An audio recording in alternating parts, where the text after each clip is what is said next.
این حرفای من باز یه سریا میان لودگی در میارن و اینا، بعد میرن تهش رو در میارن میبینن درسته. یعنی این حرفایی که ما زدیم همش اینو بعد یه سال فهمیدن. ببین اینا یه سری از قدرت‌های ماورالطبیعه استفاده میکنه. خب خود آقای خامنه‌ای 2-3 تا موکل قوی داره. یعنی کشور روی حساب و کتاب و اصول علمی که اداره نمیشه، که رو جن و جادو و جنبل داره اداره میشه.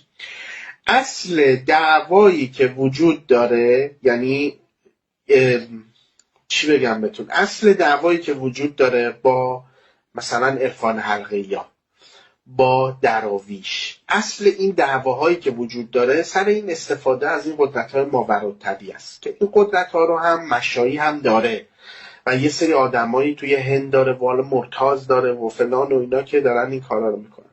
اصل قصه اینه که آقا اینا جادو جنبلشون، آقای خامنه‌ای جادو جنبل اداره حکومتش از کار افتاده.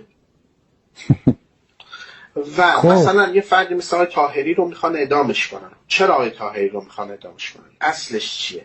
اینا اصلا این نیست که این چرا مؤسسه عرفان را انداخته و به خاطر اینکه مؤسسه عرفان را انداخته روحانیت دعوای تاریخی داره با مثلا آدمای عرفانی. نه، اصلا این نیستش.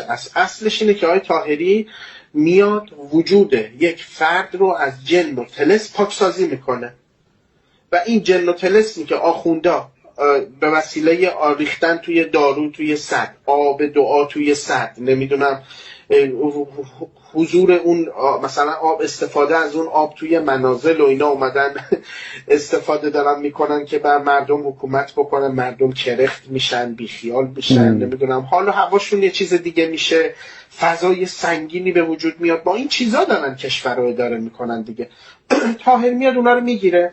تو نباید جن و طلسم داشته باشی، میاد جن و طلسم اینو در میاره. دلیل اینکه تو فیلم‌های آرشیو آقای طاهری میبینی که تو گوگل مثلا گوگل میکنی یا توی میبینی طرف داره میخوره به در و دیوار و اینا، چون این داره جنا رو در میاره، این داره اون طلسمی که این آخوندا کردن روی مردم رو داره در میاره و این رو پاکسازی میکنه وجود از این طلسم و جادو.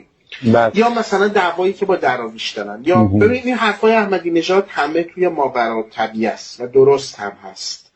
اینها جنشون کار کرده، نمیدونم موکلاشون این از کار افتاده و احمدی نژاد بالاخره میدونه، یه سری چیزا هم میبینه. این حرفای دیروز احمدی نژاد هم تبعات زیادی داشت براش. یعنی همون دیروز ابلاغ شد که تیم حفاظتش رو کاهش بدن و برسونن به 2 نفر که حالا داره کارای اداریش داره انجام میشه. اون سرهنگی که اون پشت بود اومد به سرتیمش ابلاغ کرد از طرف حفاظت اطلاعات قوه، در گوششون گفت که سریع حفاظت قوه